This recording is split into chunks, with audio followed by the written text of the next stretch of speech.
Well, for me, I think healing came after I realized different things in prison. Like, at some point, I knew that I was going to come home. I just turned 15. Most of my days was filled with, going to school and then coming home from school, riding a bike or riding my skateboard, having fun and doing things like that. And then this night happened, night of April 19th of 1989, and my life was forever changed. There was a woman that was jogging in Central Park, and because she was raped, the city, in their rush to judgment, rounded up most of the young people in the surrounding areas. And when the officers came to my apartment building, and my name had gotten placed on the sheet of paper of people that they were looking for. So they asked me who was I, and I said, I'm Yusef Salaam. They looked at the paper and said, yep, this is one of the guys we were looking for. Of course, my name on the list.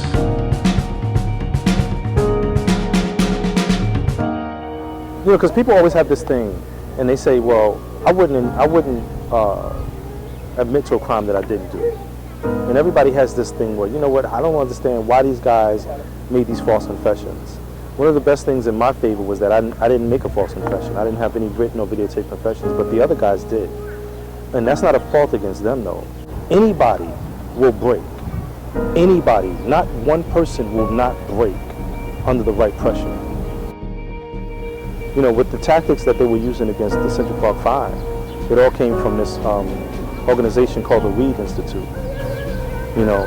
And in the Reed Institute, they train people on how to extract confessions. But this stuff comes with a disclaimer, and that disclaimer says, be careful who you use this against, because it'll cause innocent people to confess to crimes that they didn't commit. Part of the process was them depriving us of food. Part of the process was them depriving us of the ability to sleep, So here we were in an uncomfortable room, in uncomfortable chairs, in an uncomfortable environment, and we were being asked questions over and over again. They were beating Corey Wise up in the next room.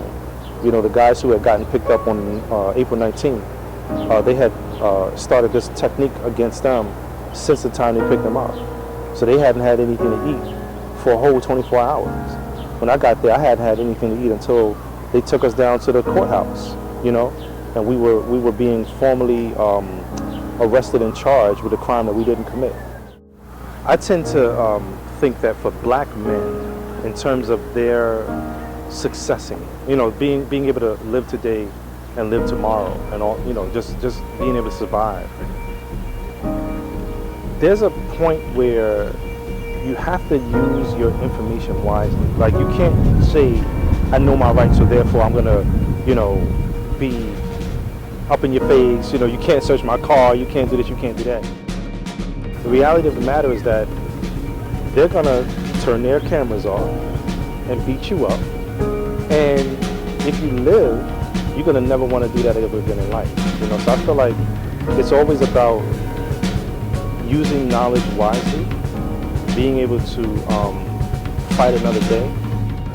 Prison is the absolute worst thing that you can go through. We had fights. Many of us had to protect ourselves. We had to grow up very fast.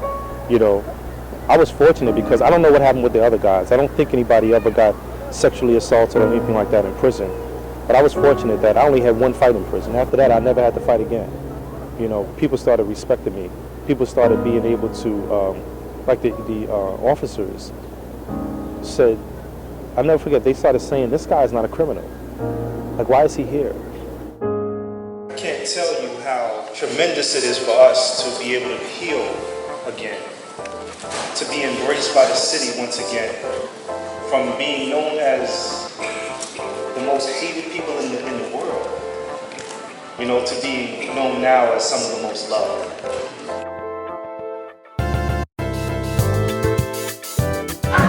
This is the 26th year of the atrocity that happened to the Central Park Five, where they came and arrested us and railroaded us, sent us to prison for crimes that we didn't commit.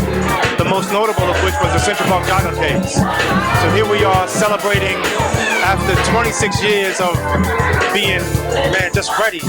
You know, this is awesome. This is a celebration.